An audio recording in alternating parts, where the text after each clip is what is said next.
Chapter 8: Aggregation of Hotels and Other Tourism Establishments in the Philippines and Tourism Act of 2009.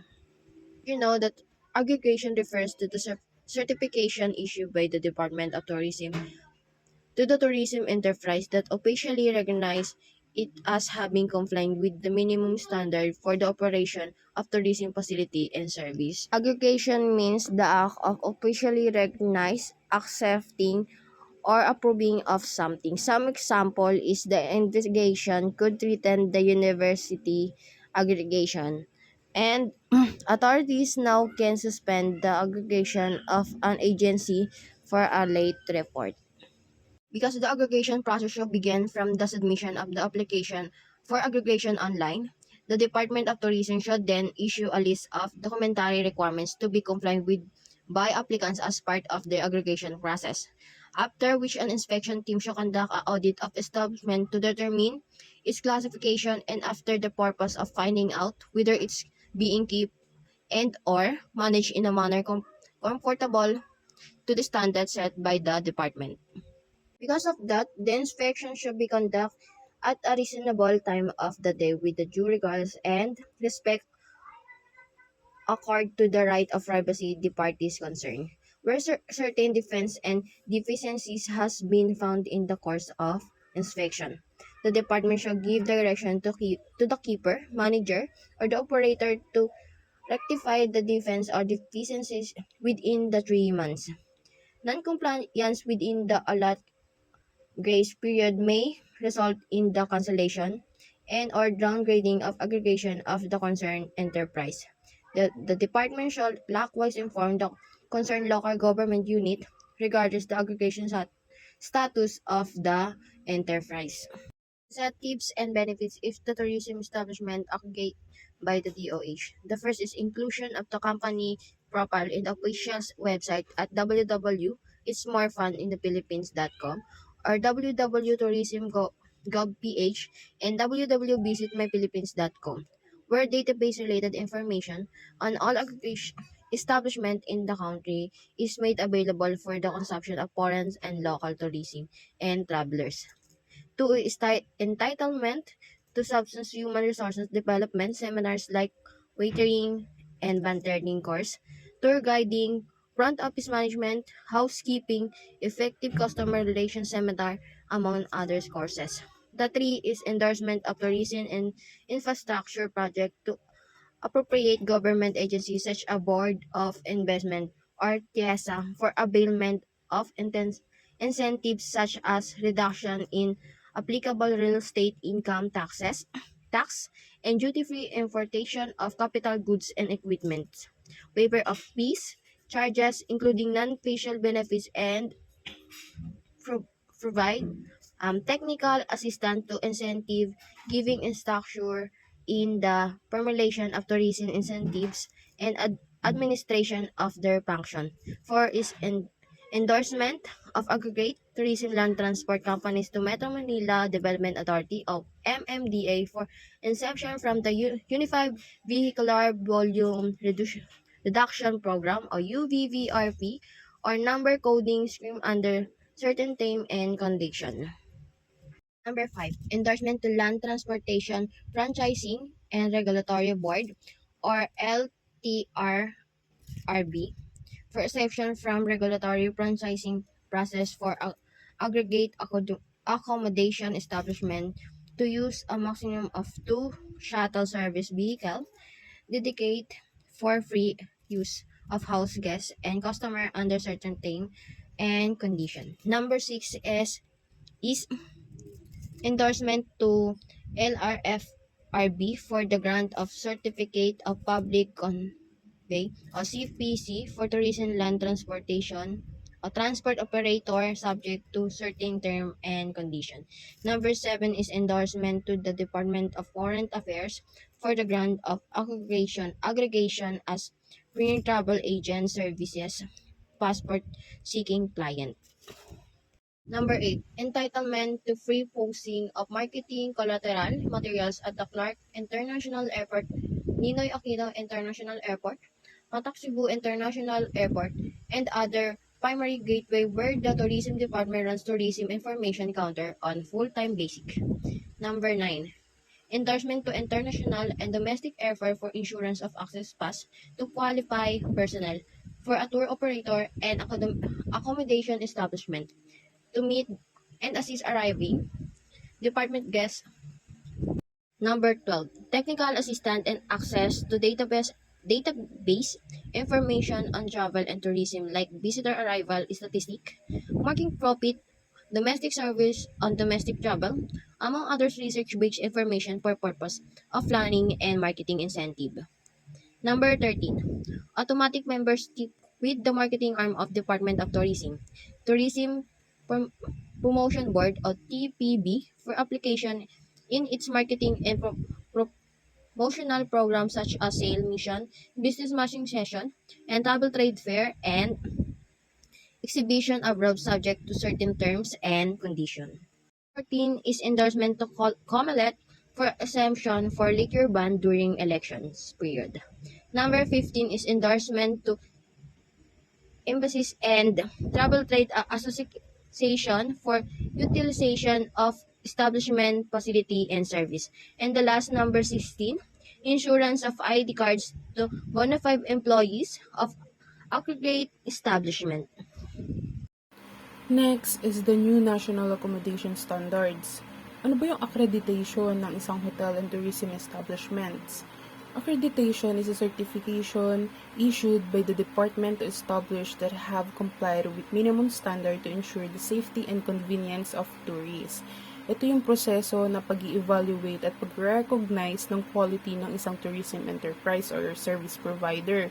Kung nasunod ba sila or nagagawa ba nila yung minimum standard ng operation na kailangan sa tourism facilities and services. Accreditation can be done by different organizations such as government agencies, industry association, or independent bodies like Department of Tourism, mga ganyan. Hotels are classified as deluxe class, first class, standard class, and an economy class.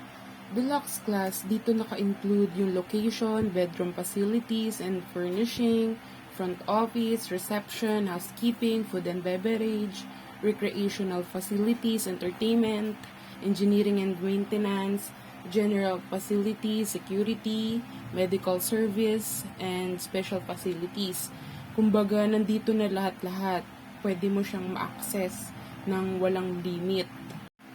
Sa first class naman ay similar lang siya sa deluxe class but with some variations in sizes and facilities. Kumbaga, mas maliit lang siya at may natanggal sa offer. Like for example, sa deluxe ay may sopa sa loob ng room at pwedeng maka-access sa lahat ng recreational facilities gaya ng gym. Tapos sa first class naman ay wala, hindi siya kasama sa package, parang ganon. For standard class naman, include pa rin dito yung mga bedroom facilities, furnishing, front office, reception, food and beverage, maintenance, security, and etc. Pero dito ay mas pinaunti pa at pinalit pa yung mga requirements. Kumbaga, may limit na yung ino-offer nila gaya na lang ng bedroom sa deluxe. 'Di ba malalaking beds ang meron dyan? Pero sa standard, mas pinaliit na at mas kakaunti ang mga available na appliances na pwede mong magamit sa loob ng room. Last is economy class. Similar lang din siya sa standard class but with smaller room sizes and fewer facilities. Sa madaling salita, ito na yung pinaka-lowest price at limited lang yung mga amenities.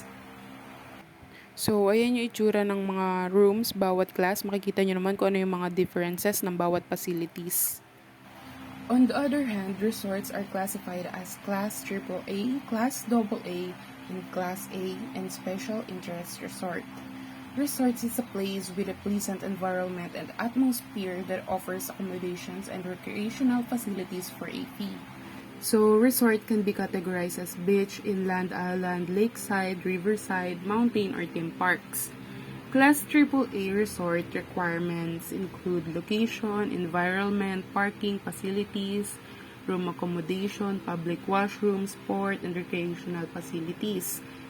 And sa Class AA naman ay similar lang siya sa Class AAA but with fewer facilities. Like for example, di nakasama sa offer yung locker room at hindi na separated yung bathroom. Kumbaga, iisa na lang yung available sa loob ng facilities.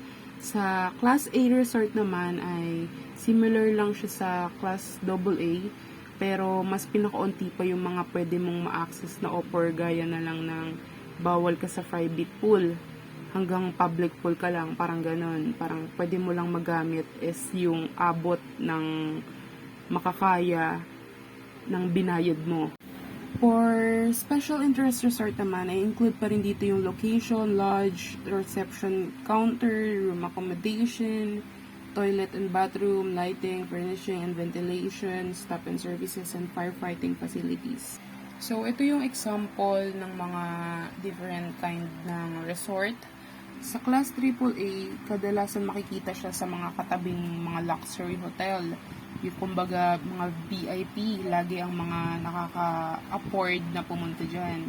Sa Class AA naman, ganun din naman siya, pero mas budget-friendly siya, or kaya na siya puntahan ng mga may kaya, parang ganun.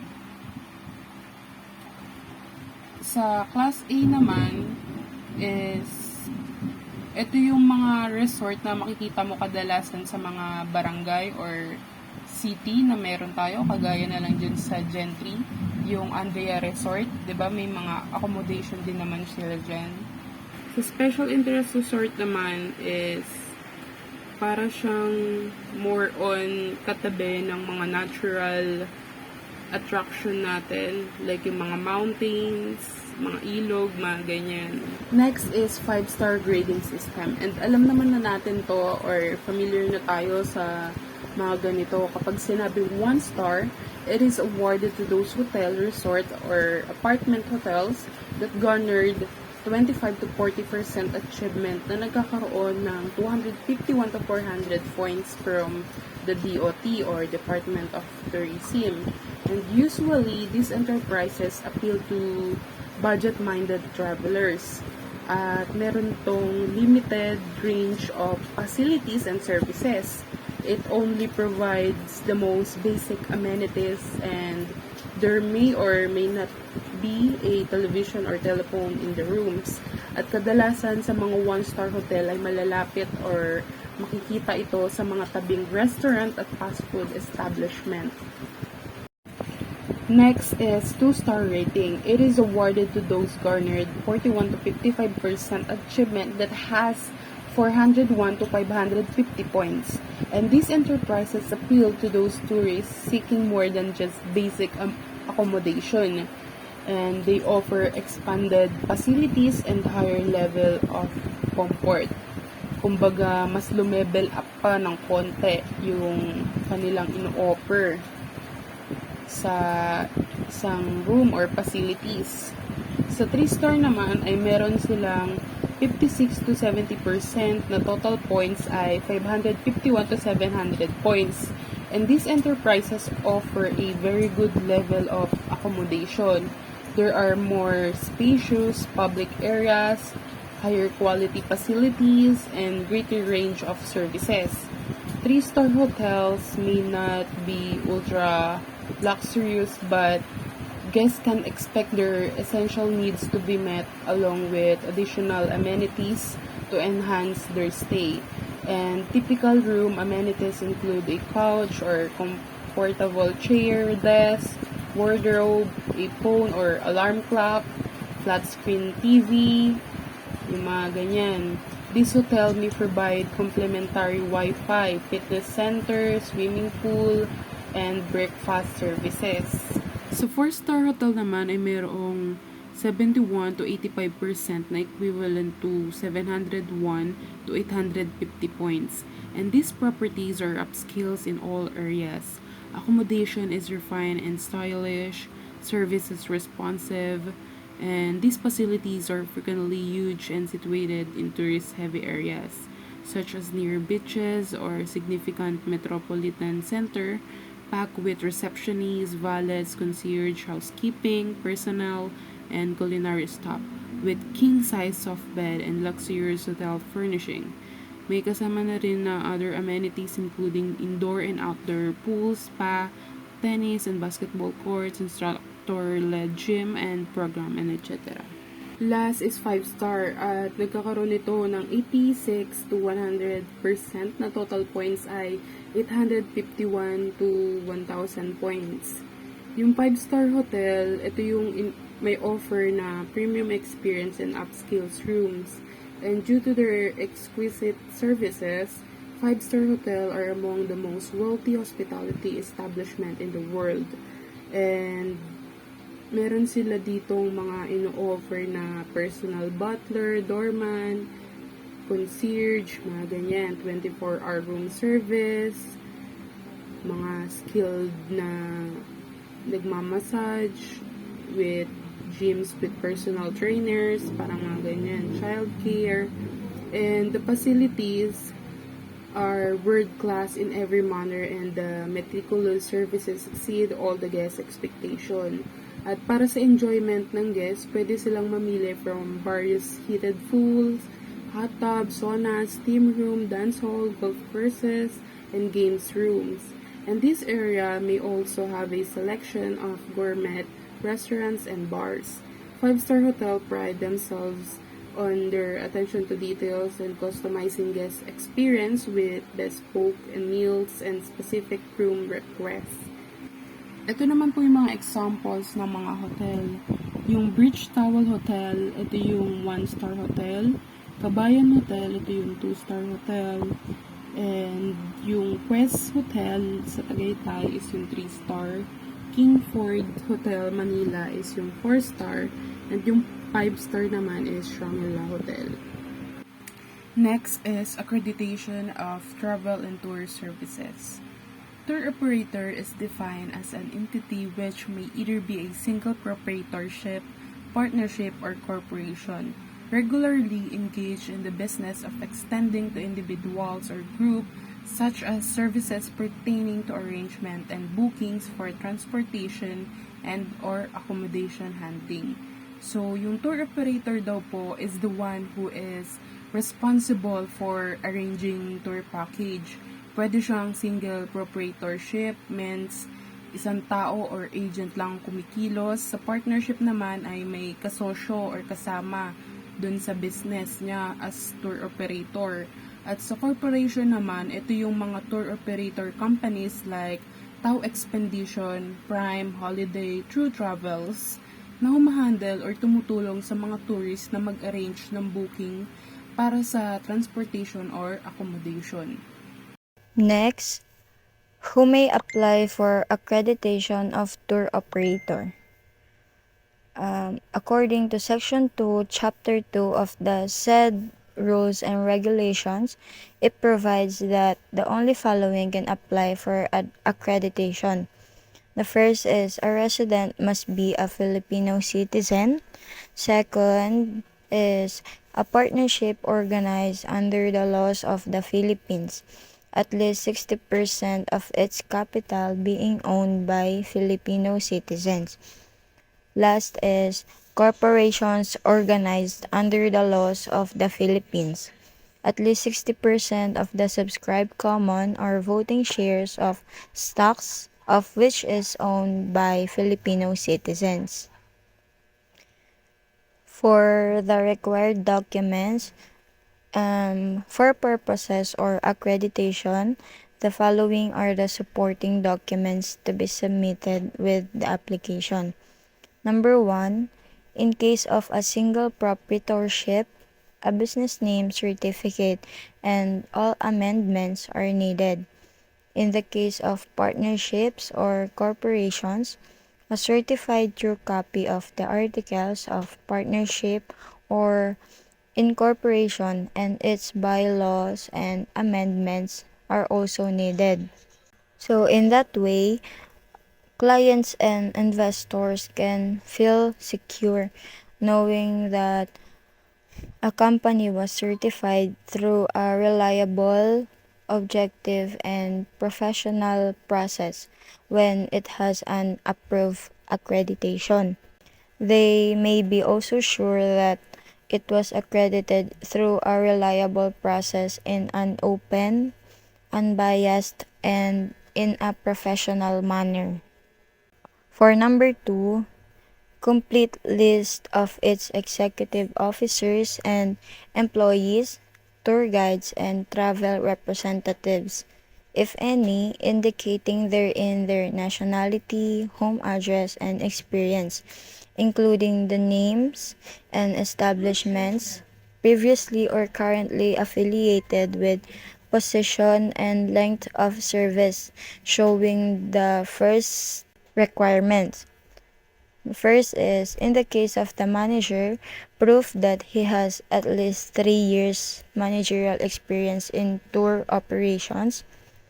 Second, proof that at least 2 of the permanent staffs have at least 2 years experience in tour operations. With the help of this, future guests, clients, and investors will also be aware in case they think of trying the service provided by the agency. If the position being applied for is a manager, it is appropriate that that person has at least 3 years of managerial experience because this is enough for them to face people to provide additional information about what their clients will need for their stay, and they must also provide proof that at least 2 of their permanent staff have 2 years of experience in tour operations because they are among those who will organize each tour and manage the stay of their tourists. Number 3, for alien officers and employees, valid visa from the Bureau of Immigration and the proper permit from the Department of Labor and Employment. Number 4, contract of lease or contract to lease the office space intended for the use of the agency. A lease is an arrangement between a lessor and a lease for the use of a piece of property. It establishes the legal requirements related to the use of the asset and describes the conditions of the contract. Number 5, mayor's permit or municipal license. Number 6, latest income tax return and audited financial statements reflecting a minimum working capital of 500,000 pesos. Number 7, an annual performance report on the sales production. Typically, this report contains data for a specific period's sales volume, inquiries, new clients, income, and expenses.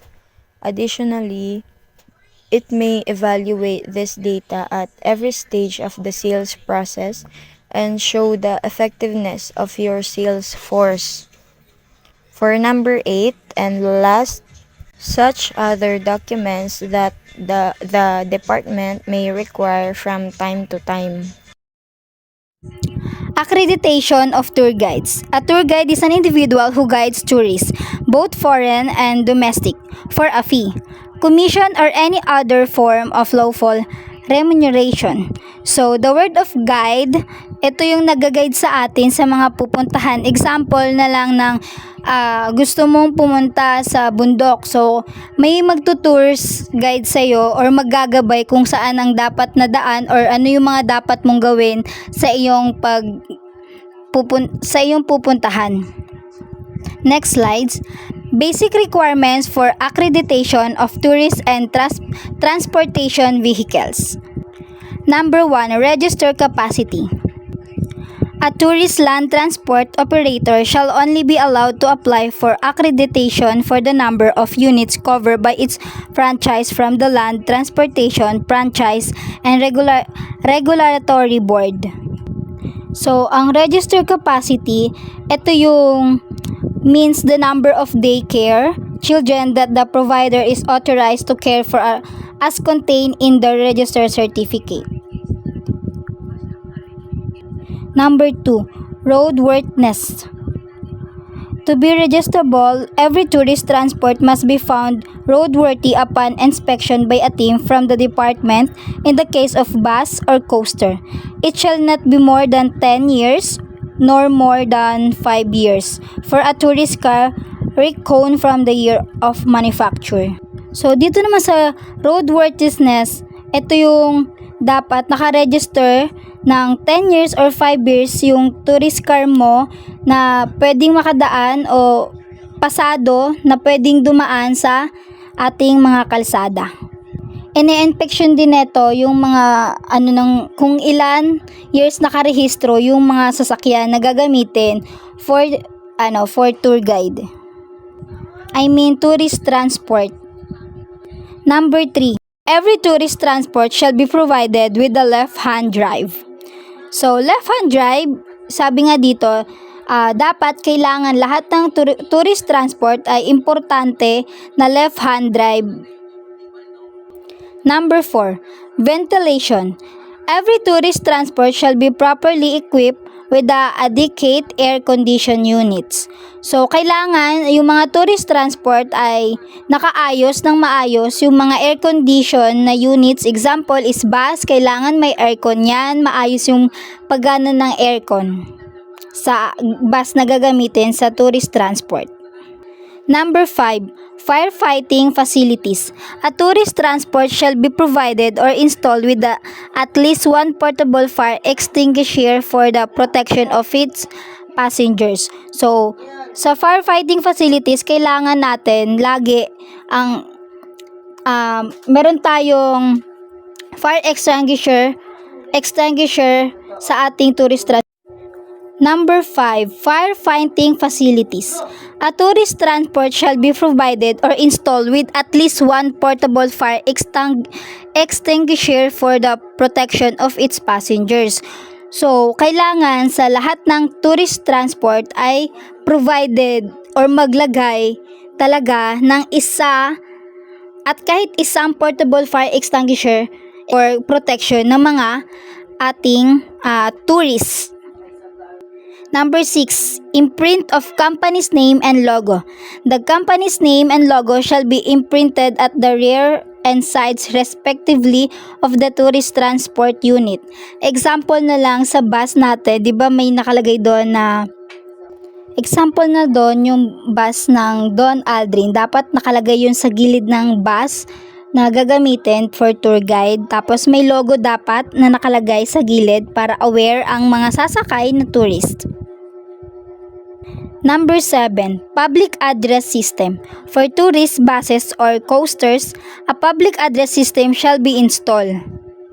So, number 7, pagbibigay ng malinaw na mga tagubilin at komentaryo sa mga kalahok. Ang mga tour guide ay maaaring gumamit ng mga wireless na microphone na nakonect sarili dahil para i-announce anumang gagawin or sasabihin. Instruction yung ganon na kung anong dapat gawin at ano yung mga bawal. Number 8, first aid kit.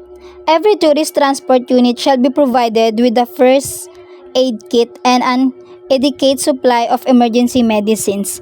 So, kahit saan dapat na transportation, lalo-lalo na sa tour guide, sa mga tourist transportation, is kailangan ng first aid kit dahil in case of emergency, meron tayong magagamit na first aid. Napakalaga nito para sa mga tourists. Number 9, seats. Every tourist transport shall have clean and comfortable seats.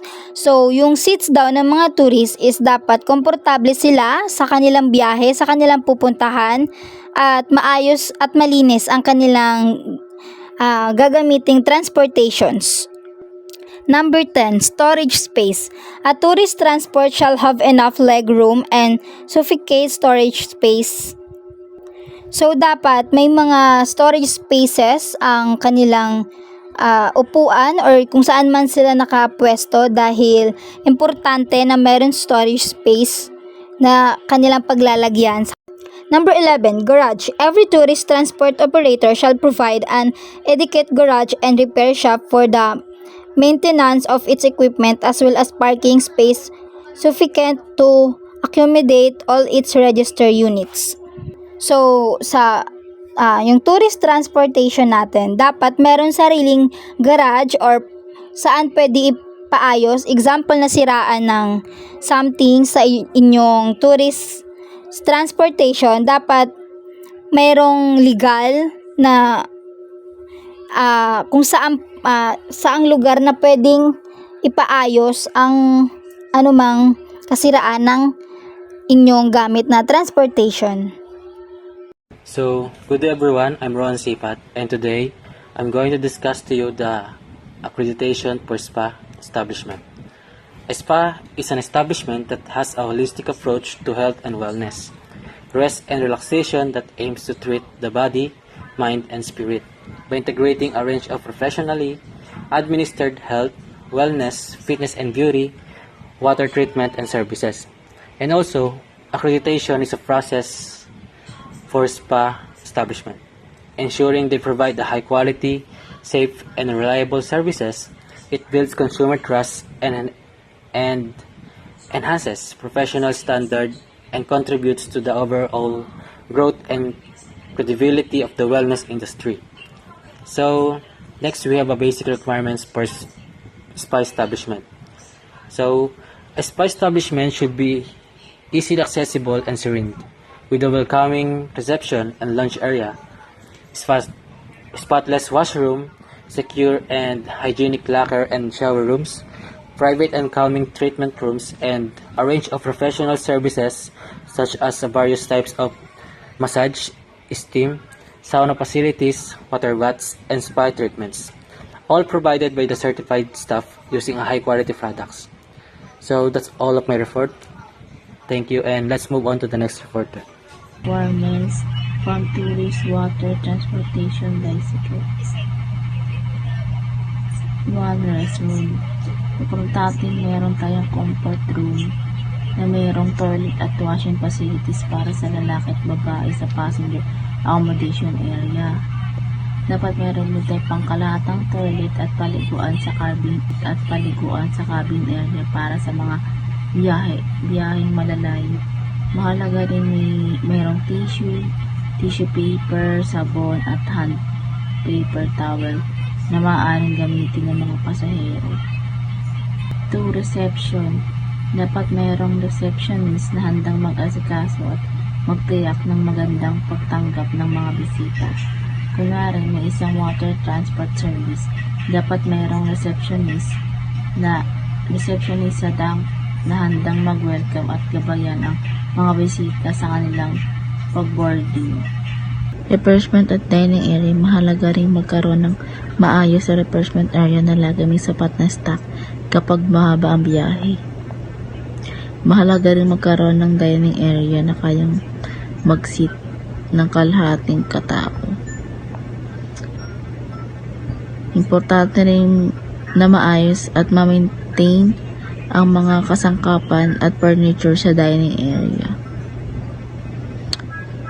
Kunwari, sa isang cruise ship, dapat mayroong well-stocked at refreshment area tulad ng onboard cafe. Dapat din mayroon ding dining area na may sapat na mesa at upuan para sa mga pasahero na gustong kumain habang nasa biyahe. 4.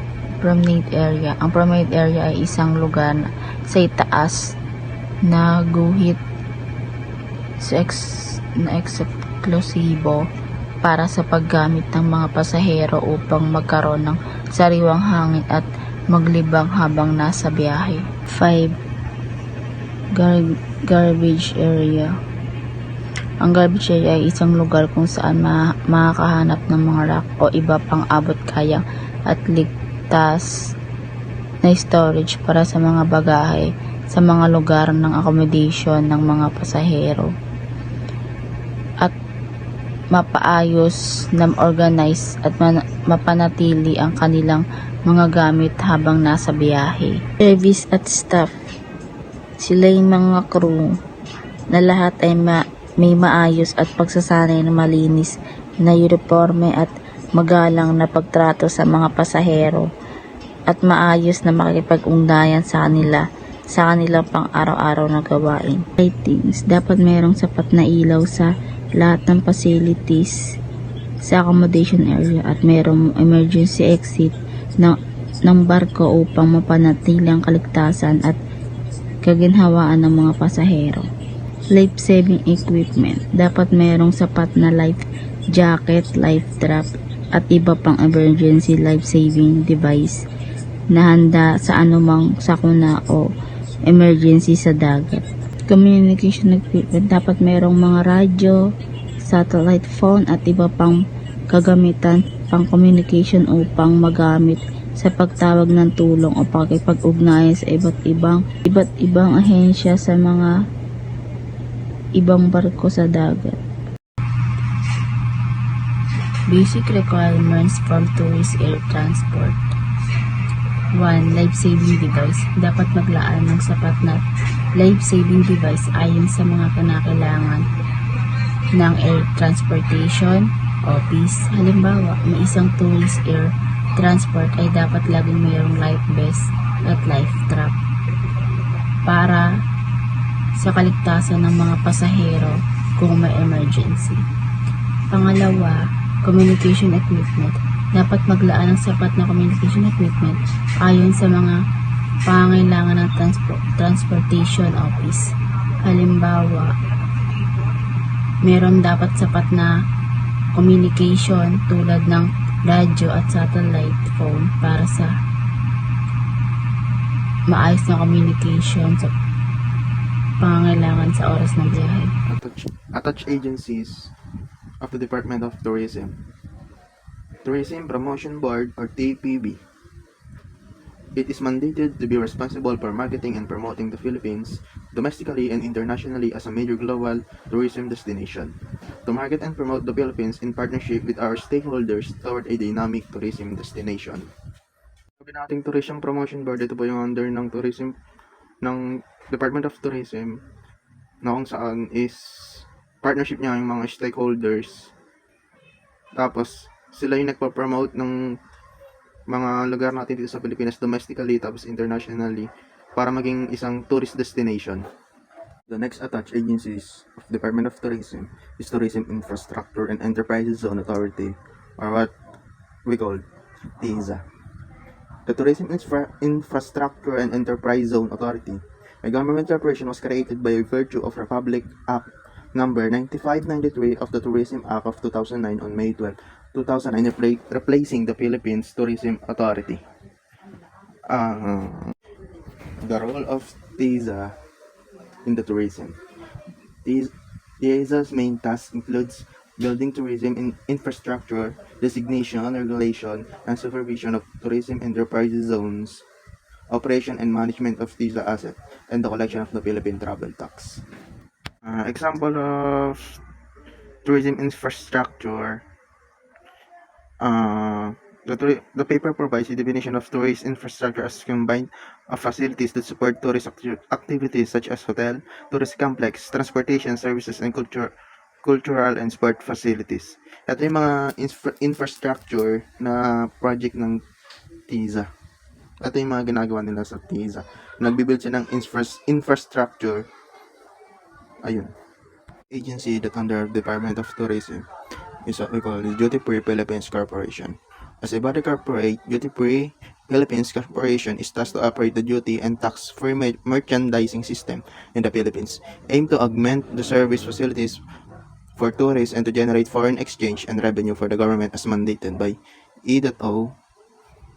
Duty Free Philippines is the leading luxury travel retailer in the Philippines with the exclusive government mandate to sell tax and duty free merchandises to international travelers at major international airports and tourist destinations in the Philippines. The next one is the National Park Development Committee, or NPDC. As an attached agency of Department of Tourism, the National Park Development Committee is tasked to develop, preserve, and manage Rizal and Paco parks in Manila and other parks that may be assigned to National Park Development Committee. Ang trabaho po ng National Park Development Committee is sila po yung nagde-develop, nagpe-preserve, nagmamanage ng Rizal Park and Paco Park dito sa Manila at kung ano man yung ma-assign ng park sa kanila.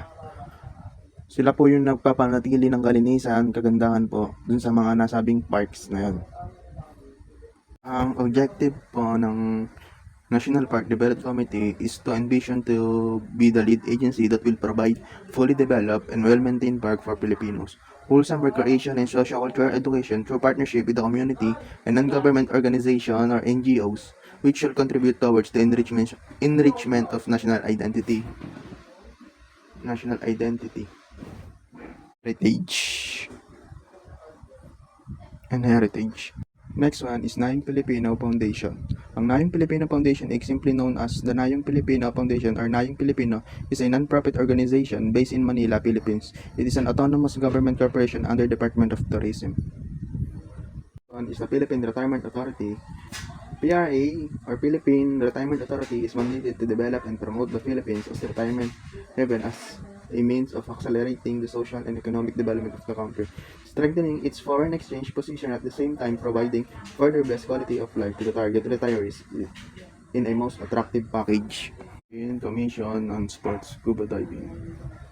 The Philippine Commission on the Promotion and Development of Sports Scuba Diving, established to promote scuba diving tourism, ensure safety standard, and conserve marine resources in the Philippines.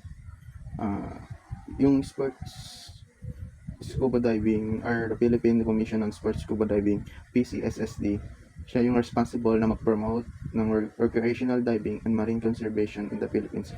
Parang sila nagpo-promote ng recreational diving and at the same time yung marine conservation na pinapanatili nilang malinis, maganda at hindi nila nasisira yung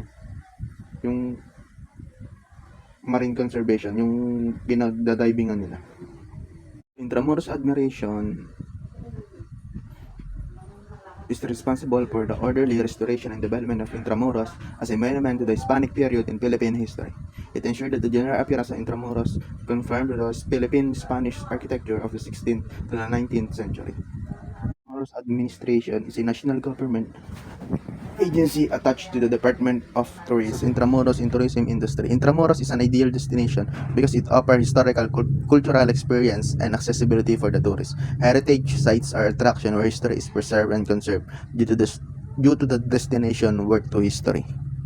Department of Tourism. The Department of Tourism is an executive department of the Philippines government responsible for the regulation of the Philippine tourism industry and the promotion of the Philippines as a tourist destination.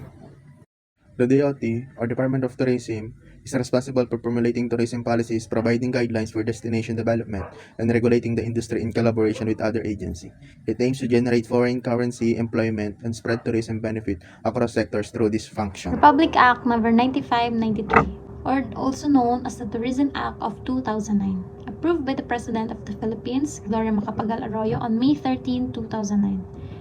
This law declares tourism as an indispensable element of national economy and an industry of national interest and importance, which must be harnessed as an engine of socio-economic growth and cultural affirmation to generate investment, foreign exchange and employment, and to continue to mold enhanced sense of national pride for all Filipinos. So to make it short, that the purpose of this act is to promote sustainable tourism development in the Philippines. It aims to establish various offices within the DOT or Department of Tourism and implement accreditation for tourism enterprises. This law declares tourism as an indispensable element of the national economy and an industry of national interest and importance. It seeks to ensure the development of Philippines tourism for and by the Filipino people, conserve and promote their heritage, national identity, and sense of unity. The Department of Tourism, according to the Republic Act No. 9593 or the Tourism Act of 2009, it is the primary government agency responsible for planning, programming, coordinating, implementing, and regulating the tourism industry, both domestically and internationally. Powers and functions of Department of Tourism. Letter A. To formulate tourism policies, plans and projects for the development of tourism as an engine of socio-economic. When we say socio-economic, it is the social standing or class of an individual or group, and cultural growth. Letter B. Supervise and coordinate the implementation of tourism policies, plans, and projects. Letter C. that the government is responsible for representing the country in all domestic and international conferences, fora, and multilateral, bilateral treaties and international agreements related to tourism, ensuring its implementation and compliance with obligations. Letter D. The organization supports and promotes the preservation and maintenance of historical, cultural, and natural endowments, collaborating with government agencies and private sectors to prevent omissions, or what we call left out or excluded. Next is letter E. Aims to assess tourism development projects for permits and incentives, establish a data bank for investment purposes, and encourage private sector's investment in tourism activities. Letter F. It only means that the government will establish rules and regulations for tourism enterprises involving consultation with local government unit, which is the LGUs, private sectors, industries, and stakeholders. These rules will include national standards for licensing, accreditation, and classification and penalties for violations. Letter G. To collect necessary fees and charges for the proper implementation of tourism policies, plans, and projects.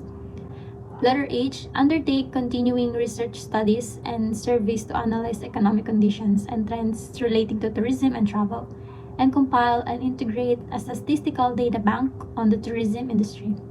And lastly, letter I. Collect necessary fees and charges for the proper implementation of tourism policies, plans, and projects.